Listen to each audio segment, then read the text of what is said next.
Educators are primarily the first and probably the most foremost sellers of information. Whoa, Jude, are you referring to our teachers, our lecturers, those people who are meant to impart knowledge and wisdom, who are meant to help us think critically to solve solve problems with, modern day solutions, blah, blah, blah, blah, blah. If we think about it very intently, yes. Because even where you have education that is free, whether it's in the Nordic countries, whether it's in Europe, or whether it's in America, or here in Nigeria, basic education is meant to be free. Somebody's paying for it. In this case, it's the government, right? So basically, these teachers go through training methods, go through hours, weeks, months, or whatnot in training in school, and then they pour out their knowledge to you. These days, people talk about having co-partnership in the education. The teacher and the student are working together so that the student can be better, right? Good, but there's a problem.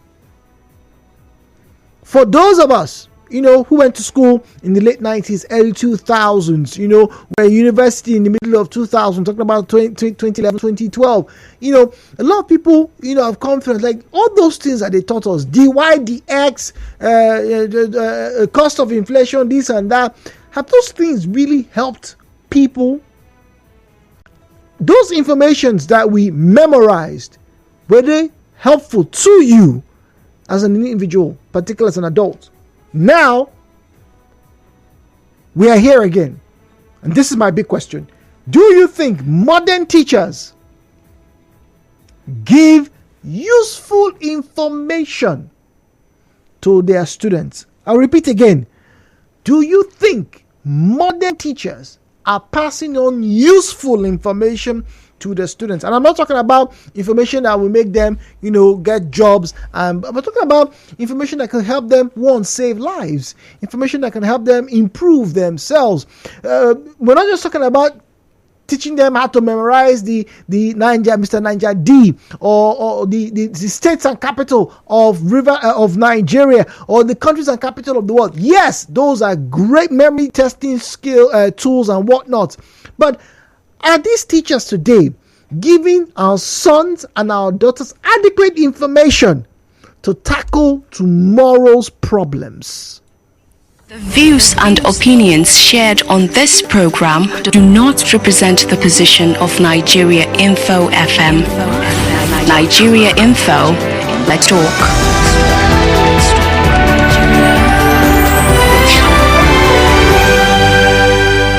And now, hello Port Harcourt with Jude on 92.3 Nigeria Info.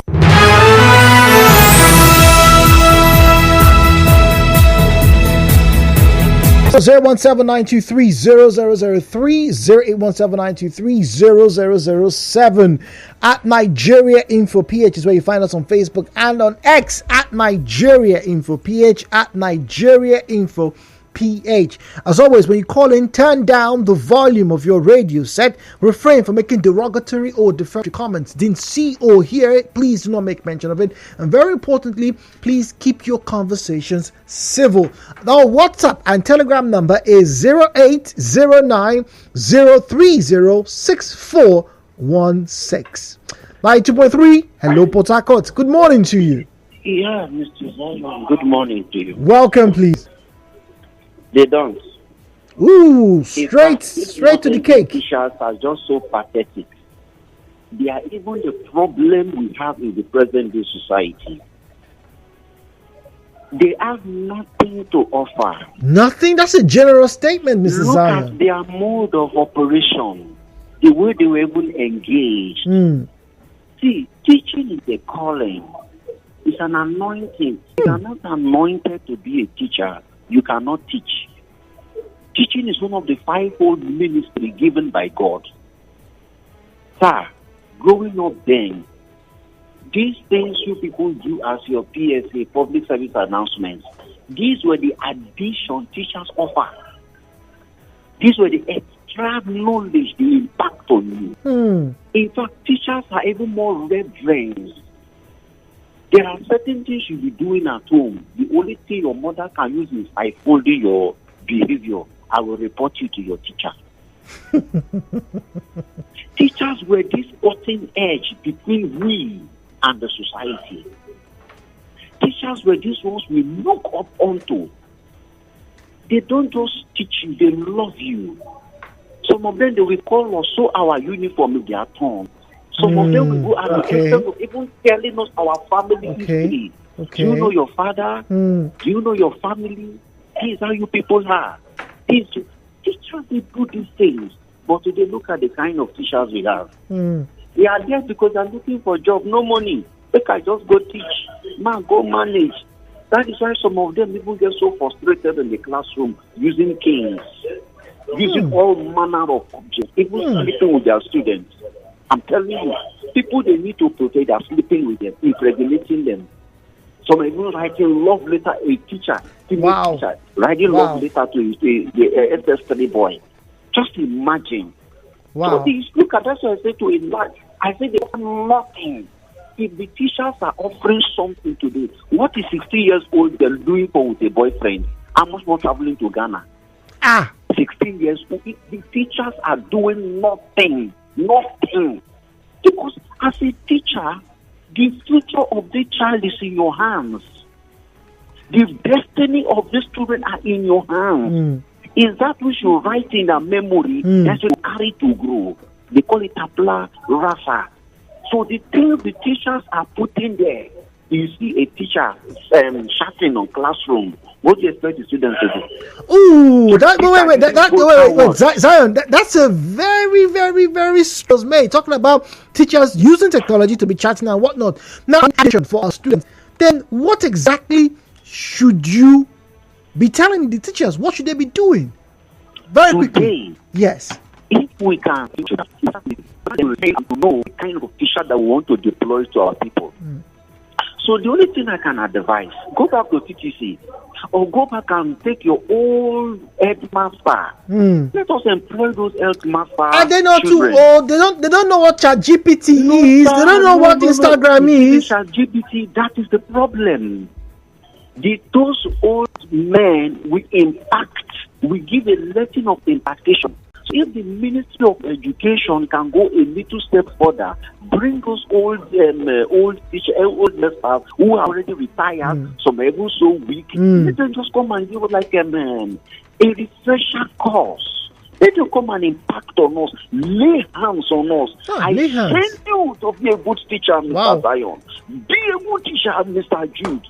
That is the only way that we can get it right. But for now, any teacher you see now in the final. All right, thank you very much, Zion. Zion says, "Oh no, we need to go back." I don't know if you agree with that notion that being a teacher is a calling, more or less a ministry.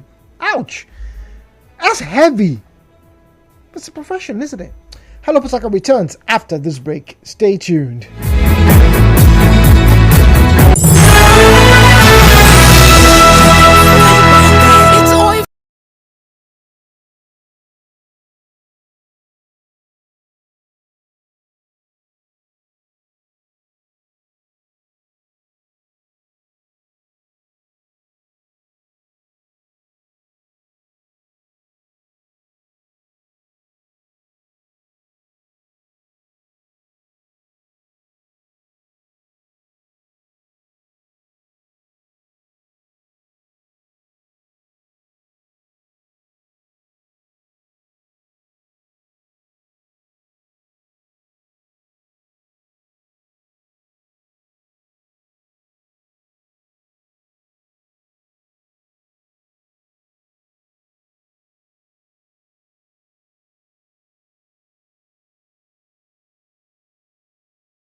from that and information. See what I just did there? I passed across information to you.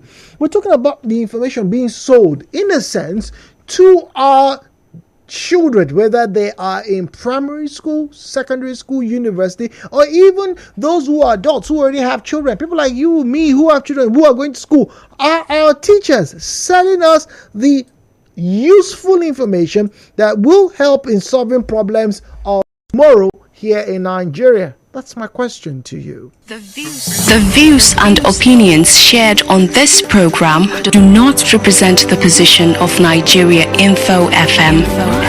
Nigeriainfo, let's talk.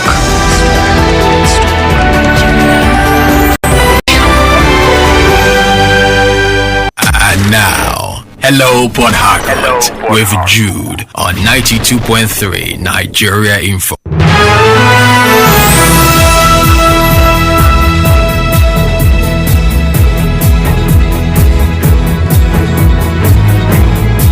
On WhatsApp, this one reads, I say a big fat no. Modern teachers are just teaching from textbooks. Most teachers and lecturers are not teaching based on the current events around us. Hence, we have people who come out of school and it seems that they wasted their years in school. Brightner from Woji. Brightner, thank you very much. 90.3, good morning. Good morning, Jude. Hi, good morning. Yeah, morning. I'm 30 for you. Go on, please. Yeah, Jude, I want to ask, how can they know when they were not taught? Or how can they teach what they themselves were not taught? You know, the last caller before you went on break was actually talking about the teachers not impacting anything or not contributing anything. The question is, if our previous teachers were that good, oh, okay. How come their product are this bad? Because as far as I'm concerned, your product is supposed to be your primary advert. So if your product is bad, then it means that the manufacturer is bad. Wait. Is it bad, or maybe the product, right, is outdated? It's outdated. That's what I'm saying. That's the angle I want to come in. The information in an informative year these days is no longer useful. It's outdated to the society. So what will simply happen is that it's very difficult to discuss Nigerian problem without actually looking at the policymakers. If the information have changed over the policymakers are supposed to create another formation of an information so that it will be able to guide us. All the divide years, at the time, they are not working anymore. What are they looking for? Apart from the basic laboratory analysis that we normally do, which is useful in the lab today, the other ones are not useful. So change them. Jude, how do you explain that a child in secondary school will be taught something called chemistry, and during the exam they are writing alternatives to practical? What is alternative to practical, Jude? Is there any alternative to practical? Well, apparently to them there is. Apparently. This is it. I don't know what to say. I totally understand your angle. Thank you very much. Enzo is in GR. Enzo, good morning to you, please. Jude, good morning. Good morning. How are you doing? Very well, please. I can hear that you are driving and you just engaged your parking brake. Very good. Yeah. You have a very sharp brain. Unlike the kind of students who are turning out of our primary, secondary, and university. Ouch. You know, in this part of we are turning out tribal and religious warlords. Dude, what kind of knowledge are the teachers impacting to our kids, friends, and relatives? For me, they're just impacting tribal and religious bigotry. Dude, in China society, you teach kids, you give them information. After school, they'll come out to solve real human problems. How many real human problems are Nigerians solving? People will have the best certificates in this part of the world. I keep pain in my heart when I send my child to school to go and study. But she gets to school, they start teaching my child religious knowledge. They start trying to impose their religious and tribal bigotry on my kids. If I feel pain in my heart, our universities are just turning out tribal religious warlords. Go to the universities. What do we have there? People of religious blah blah blah and tribal blah blah blah. What are we teaching our kids? Nothing. You graduate with a bad certificate. You cannot even solve real human problems. The teachers have said, what do they even know? Copy and paste. That's all they do. How many of them do research? Don't you feel pain in that you have in a university, for instance, a professor of mechanical, chemical, petroleum, gas, environment, etc., etc. Yet they cannot generate 0.00000 megawatts of power into that university. Don't you feel pain in your heart? I pain in my heart. We need first thing first. We need to stop schools from teaching people religious knowledge, all this theoretical religious knowledge. If you're a Christian or a Muslim, keep that at home. You go to school to learn. You go to school, they do assembly, they start praying. Why are you praying? Those things will only damage the psyche of kids. But if I say this thing, they say I'm antichrist. You're a Christian, keep that at home. You're an Igbo man, you're a Fulani man, you're a Yoruba man, you're an Ijaw man. Keep that at home. Go to school and go and learn. They just go to school, they write on the board. Whoa. How would writing on the board solve real human problems? Practical, zero. Skills, how many people have skills that they can use to solve our problems? Zero. And each time I say these things, people think I'm just being too negative. No, I want this country to wake up. Go to China. Small kids, most of the phones you use in Nigeria are being produced by Chinese kids, small kids. They give them as an assignment. They go to school to read on how to solve, to identify human problems and provide solutions. How do you think Mark Zuckerberg is making money? He looked at the environment. Oh, this is a problem. Let me provide solutions. Steve Jobs came up with an idea. His idea has been ruling the world. He has left the world, but his idea is still ruling the world. Same with Microsoft. He get and go. They came up with solutions to real human problems. In Nigeria, what solutions are we bringing? Everywhere, praying, thinking prayer will solve real human problems. Daniel is in Imbogate. Daniel, good morning to you, please. Good morning, my brother Jude. Welcome, please. Daniel Imbogate. Welcome. My brother, the topic we are looking at is a very sensitive one, in the sense that during my elementary school, we are the one that did elementary. We used to think that the highest position one can climb is being a teacher. But I think today, even me or my children now, you ask them, what do you want to be? I will be a politician. So the thing has changed. Even corruption in Nigerian system has made it worse. You can imagine, just like the last caller said, our teachers, tutors, or whatever, they produce what we call half-baked graduates. Government has blame on their own part. How much is being budgeted for to education when you compare it to that of other ministries? So you see people now are driving, have cars that drive themselves. Have they grown up? What are they really impacting to the children? Can they tell them, no, what we are giving you now is that maybe we don't have the equipment. Go to our UPTH or all others. What equipment are they using? Our own is analog system in this new age. So our teachers is even handicapped. They don't have the equipment to grow them knowledge on the latest development. So teachers, their own is corruption. Apart from that, they will collect you, do that, or to give you paper. That's strong. Corruption. Hello. Oh dear. Whoo! Wow. Really? Anyway, more needs to be done. It goes without saying. It really does go without saying. But we'll take a pause now, because we have something to tell you just before the news at midday. Stay tuned.